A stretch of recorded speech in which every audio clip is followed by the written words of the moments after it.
एक गेम हो जाए, तुरंत इन चुटकी में आपको उसका हुक स्टेप करना है। काला चश्मा। नहीं ये नहीं है काला हुक स्टेप नहीं है, हुक स्टेप ये है, कुछ वो करते हैं, हुक स्टेप ये नहीं है। बदतमीज दिल माने ना। बदतमीज दिल, बदतमीज दिल, बदतमीज दिल। डिस्को दीवाने। तो ऐसे ही है शायद। मैं जीता हूँ यार, ये तो चीटिंग के लिए यार।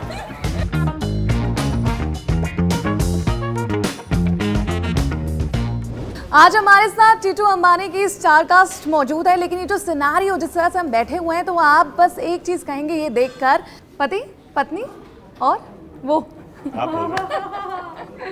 ये सिनेरियो मिल रहा है। लेकिन सबसे पहले तो आपसे पूछना चाहेंगे, आपसे सभी लड़कियों को शिकायत है क्योंकि कहीं ना कहीं आपने एक बेंचमार्क सेट कर दिया एक परफेक्ट बहू का, और इस फिल्म में नजर आ रहा है कि अब आपने एक बेंचमार्क सेट कर दिया एक परफेक्ट बेटी होने का। अपने रोल के बारे में बताइए। बहुत ही अच्छा खूबसूरत कैरेक्टर है। मौसमी मेरे कैरेक्टर का नाम है, जो शादी से पहले जिस तरह से मम्मी पापा की जिम्मेदारी रखती थी और शादी के बाद भी सोचती है कि चीज़ें चेंज नहीं होंगी और वैसे ही चलता रहेगा। उसके बाद खाओ उसकी चीज़ें चेंज होती हैं और क्या होता है उसके साथ वो आपको फिल्म में देखने को मिलेगा। ग्रेट। तुषार, आपसे जानना चाहेंगे, आपने अभी तक जितनी भी मूवी की हैं आपके रोल्स आइकॉनिक रहे हैं कि पिक्चर के बाद पता चलता है कि यस आपको जो रोल मिले हैं आप उसमें खड़े उतरे हैं and people loved you so much. इसमें भी ऐसा ही होने वाला है? कोशिश यही है, कहीं ना कहीं मेरी हमेशा से कोशिश रही है कि यार काम वो करो जो आप कुछ नया दे पाओ लोगों को।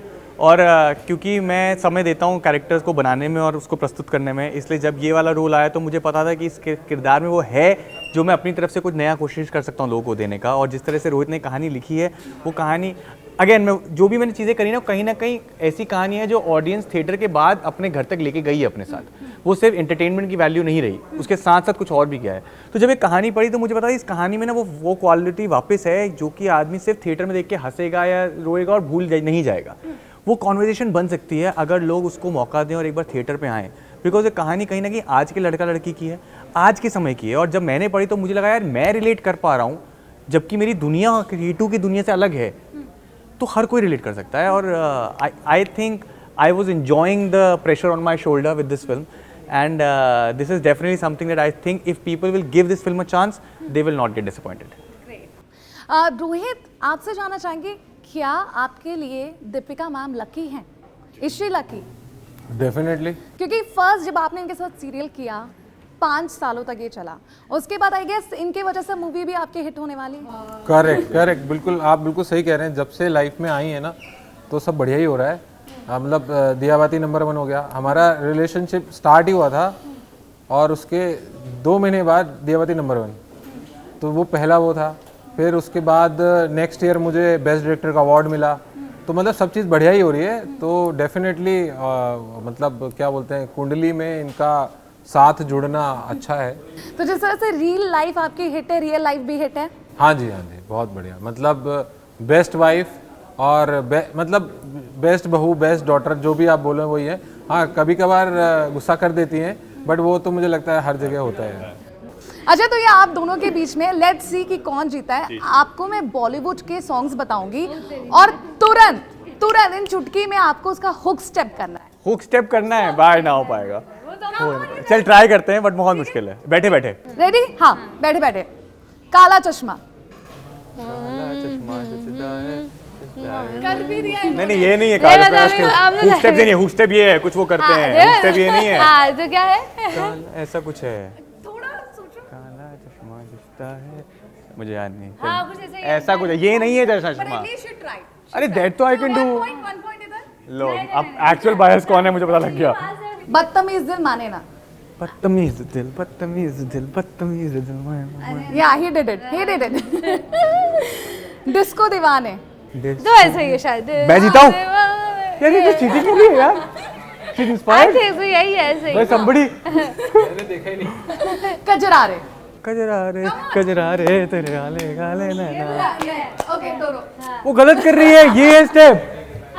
ये भाई ये ना ये नारी शक्ति को प्रोत्साहन मिल रहा है। मूवी में आते हैं, दिया और बाटी में भी आपने कहीं ना कहीं विमेन एम्पावरमेंट को बहुत अच्छे से दिखाया है और अब भी आप एक बार दिखाने वाली हैं। What do you want to say about it? देखिए स्क्रिप्ट का ये तो जादू है। मैं तो एज एन एक्टर जो कैरेक्टर होता है वो निभाती हूँ और इसमें भी वही किया है मैंने। और ये है कि मैं खुद एक औरत हूँ और एक खुद वो उस इमोशन को बहुत अच्छे से समझती हूँ और बहुत रिच फैमिली से बिलोंग नहीं करती हूँ, एक मिडिल क्लास फैमिली से ही मैं आती हूँ। तो उनके सप्रेशंस को और उनकी चीज़ों को, उनके इमोशंस को बहुत अच्छे से समझ पाती हूँ कि मेरी भी लाइफ काफ़ी स्ट्रगल से गुजरी है। तो वो मुझे कनेक्ट करने में और मुझसे लोग टचवुड कनेक्ट हो जाते हैं। जो है सिर्फ ये फिल्म वीमेन एम्पावरमेंट के ऊपर नहीं है, मैं ये झूठ होगा मैं कहूँ, इसमें दोनों लड़के और लड़कियों का दोनों का है, यू नो, बिकॉज फिल्म का नाम टीटू अंबानी है, मौसमी नहीं है, तो इससे आप समझ सकते हैं। बट हाँ, लड़की का एक बहुत ही सेंसिटिव और पहलू को आगे रखा है, क्योंकि आजकल जो स्पेशली जो जिम्मेदार लड़कियां हैं और जो अपने माँ बाप का ध्यान रखना चाहती हैं, उनको भी प्यार करने का, शादी करने का हक है, मगर वो नहीं कर पा रही हैं क्योंकि उनको वैसा सपोर्टिव हस्बैंड या यू नो फ्रेंड नहीं मिल रहा है, ऐसा पार्टनर नहीं मिल रहा है जिस पर वो भरोसा करें और शादी करें कि उसके बाद भी वो अपने माँ बाप को वैसे ही मदद कर पाए जैसे वो कर रही हैं। तो मुझे लगता है कि आज लड़का लड़की एक बराबर है, मगर जब तक वो रिस्पॉन्सिबिलिटी, जिम्मेदारी में बराबरी नहीं होगी तो वो अधूरा है। तो हम हर जगह आगे आ रहे हैं, मैं भी यू नो बतौर एक्टर जो भी मुझे काम मिलता है उसको बतौर अच्छा कर रही हूँ और इंडस्ट्री भी मुझे काफ़ी सपोर्ट कर रही है कि इस तरह का काम मुझे मिल रहा है। रोहित ने ट्रस्ट किया मुझ पर ये काम मैं आगे तभी कर पाऊँगी जब ये फिल्म सक्सेसफुल होगी, और ये फिल्म सक्सेसफुल मुझसे ज़्यादा, ये स्टोरी बहुत अच्छी है, ये हम सबकी स्टोरी है, लड़कों की, लड़कियों की, जो आजकल हो रहा है। तो मुझे लगता है कि ऑडियंस को आना चाहिए ऐसी फिल्म देखने के लिए, ताकि नए टैलेंट को, नए राइटर्स को, नए डायरेक्टर को मौका मिले अपनी बात दुनिया तक पहुंचाने का और हमारे देश में नए कंटेंट आ पाएँ। तुषार, जब आपके पास स्क्रिप्ट आई, आपने उसे पढ़ा, as a boy what was your feeling after reading that? I think लिखी कहानी रोहित ने है, जो कि लड़के हैं, तो मुझे ये रियलाइज़ हुआ कि जिस तरह से इन्होंने खूबसूरती से लिखी ना, मुझे ना डिटैचमेंट नहीं हुई कि अरे ये तो, it started feeling so real to me. And I think हम लोग को रियलाइज़ हुआ कि जब हम एक मुद्दे की बात कर रहे हैं कि लड़की भी जो घर शादी के बाद अपने माँ बाप का सपोर्ट कर सकती है, अगर हम ये मुद्दा भी लड़की के पर्सपेक्टिव से दिखाते ना, तो बहुत बार प्रीची साउंड होने का डर था। बिकॉज मुझे लगता है हर लड़की महसूस करती है कि उसको अपने माँ बाप का रिस्पॉन्सिबिलिटी लेने का है, तो she feels her parents are part of our life, तो उसके अंदर चेंज नहीं आता है। आई थिंक वो तो शादी के बाद ही महसूस करती ही हैं, मुझे लगता है सारी लड़कियाँ। बट आई थिंक एक टॉकिंग पॉइंट और अंडरस्टैंडिंग पॉइंट तब आएगा जब लड़के की नज़र से आप वो कहानी देखें और लड़के को ये बात रियलाइज हो।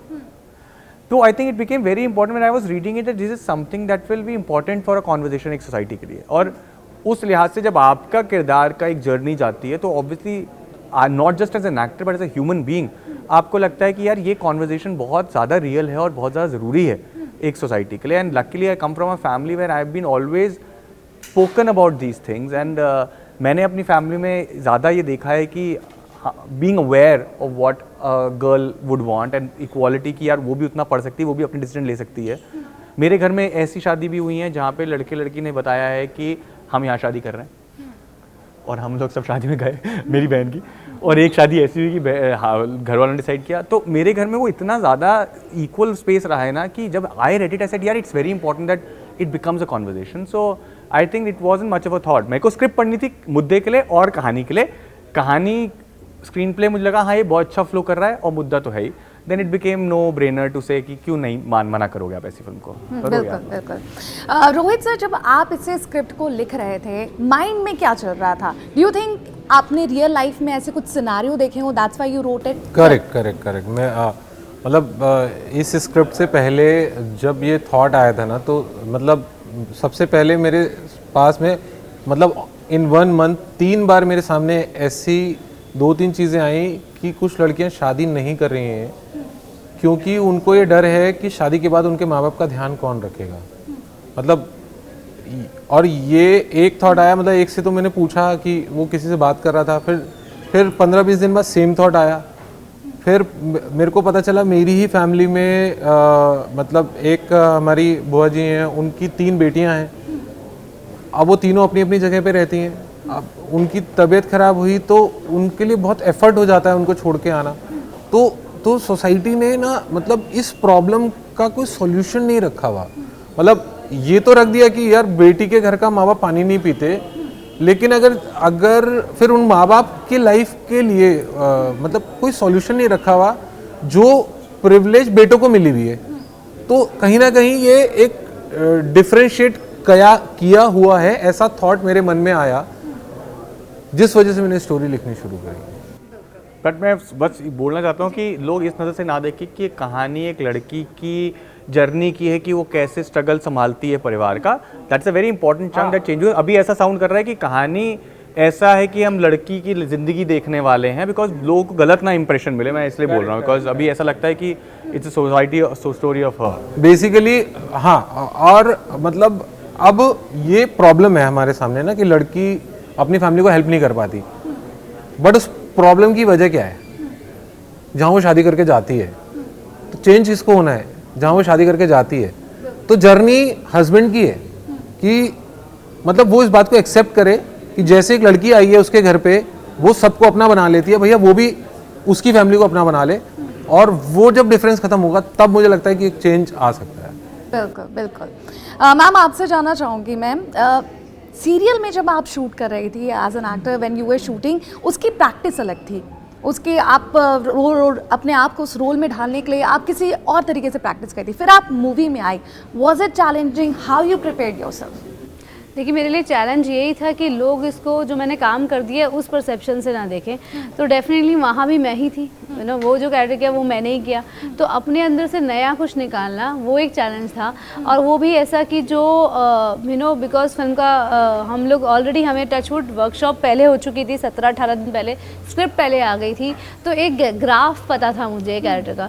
टचवुड जब मैं टेलीविजन में काम करती थी तब भी मैं स्क्रीन प्ले ज़रूर पढ़ती थी, ऐसा नहीं होता, हाँ स्क्रिप्ट हमें ऑन द स्पॉट आती है, बट मैं स्क्रीन प्ले पहले ही कोशिश करती थी कि मैं पढ़ के रखूं। बट टेलीविजन में हम लोग बहुत काम करते हैं, यू नो, कंटिन्यूस काम करते हैं, तो यहाँ मुझे जाने से पहले स्क्रिप्ट मिल गई थी, तो मुझे और ज़्यादा काम करने का मौका मिला उसके ऊपर, जो कि मेरे लिए नया था, यू नो, कि डायलॉग स्क्रिप्ट भी है आपके पास है। तो मैं ये सोच रही थी मेरा टाइम बचा, इसमें और क्या करूँ, इसमें और कैसे इसको, क्योंकि वो पेशेंस जो होते हैं ना, मुझे लगता है सबसे ज़्यादा पेशेंस जो है वो खो जाते हैं, क्योंकि आपको रोज़ रोज़ काम कर रहे होते हो, तो वो पेशेंस मैंने डेवलप किए ताकि वो सटलनेस और ठहराव मेरी परफॉर्मेंस में भी दिखे।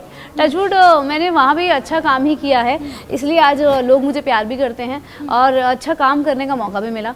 तो एज अ एक्टर कोई इतना बड़ा चैलेंज नहीं आया, कैरेक्टर डिफरेंट है तो उसके लिए ऑब्वियसली एक हर वो तो मैं कहीं पर भी कोई भी कैरेक्टर करूँगी उसके लिए एक मेहनत अलग होती है।